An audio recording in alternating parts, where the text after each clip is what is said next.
So using sequence, selection and repetition, if sequence is the order that things happen in them, selection is the slightly more complicated aspect here. Now for this, I'm actually going to use a repeat loop. So this over here is just telling me that when the green flag is clicked, whatever I put in here is going to always happen. So I don't have to keep pressing the green flag over and over again. It's just to make this run simpler.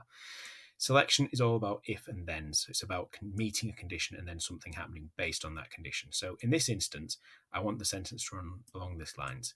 If the sprite Gobo touches the mouse pointer, which is my pointy bit here, then something will happen. And the something I want to happen is I want his color effect to change by 25. So that means he'll cycle through colors very quickly. So I'm going to pop that in there. Now, I click green flag. My code is now gone live because of that forever loop. The mouse is separate from Gobo. It's not touching him, so nothing is happening. The minute the mouse touches him, I've selected what I want to happen, so that criteria is met. So I'm touching the mouse onto the Gobo, so he's touching the mouse pointer. That if condition is fulfilled, so he's changing color effect by 25, so he's cycling through colors really quickly. That is selection. If I move the mouse away, that criteria is no longer being met, so he stops changing color. He stays in the color he was when I moved the mouse away. So again, if I fulfill the criteria, if I touch him with the mouse, he starts changing color.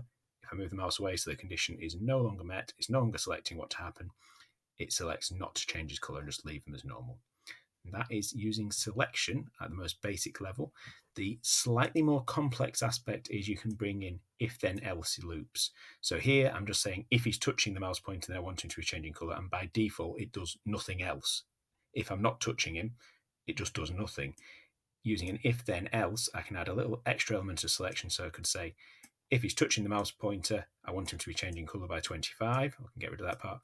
And I also now have to define and select what I want to happen if he's not touching the mouse pointer. So if he's not touching the mouse pointer, I could have him, I'll go to looks, I could have him changing size by -1 or by -1. So if I'm not touching him, he's shrinking.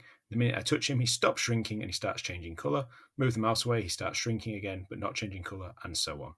So that between the two options there, the if and then and the if then else, that is selection in programs.